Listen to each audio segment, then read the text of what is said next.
Imaginez une cabine téléphonique blanche, seule, face à l'immensité de l'océan. Elle n'est connectée à rien, aucun fil ne la relie au monde extérieur.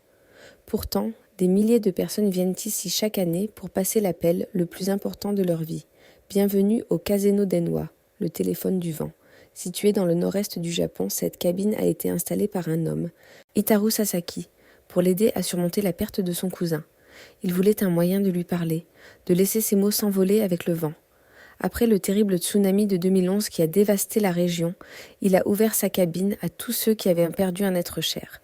Des parents viennent parler à leurs enfants disparus, des enfants chuchotent des secrets à leurs grands-parents. Ils composent un numéro imaginaire, décrochent le récepteur et laissent leur cœur parler. Les mots, portés par la brise marine, voyagent vers ceux qui ne sont plus là.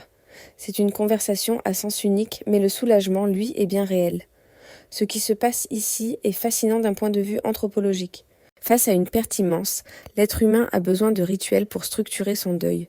Le téléphone du vent est un rituel moderne, né d'une initiative personnelle qui est devenu un puissant outil de guérison collective. Il ne s'agit pas de magie, mais de la nécessité profonde de communiquer, de dire au revoir, de trouver la paix.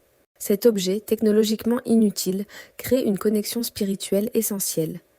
Il nous rappelle que même sans réponse, le simple fait d'exprimer nos sentiments peut nous aider à avancer. Le son des vagues devient alors une sorte de réponse, un murmure de l'univers qui nous dit que nous ne sommes pas seuls dans notre peine. Le téléphone du vent a inspiré des installations similaires partout dans le monde, de la Californie à l'Irlande. C'est la preuve que le besoin de connexion et de clôture est universel. C'est une magnifique leçon sur la résilience humaine et sur la façon dont nous inventons de nouvelles manières de prendre soin les uns des autres. Merci d'avoir regardé. Si cette histoire vous a touché, n'hésitez pas à la partager et à vous abonner pour découvrir d'autres récits qui donnent de l'espoir. À bientôt.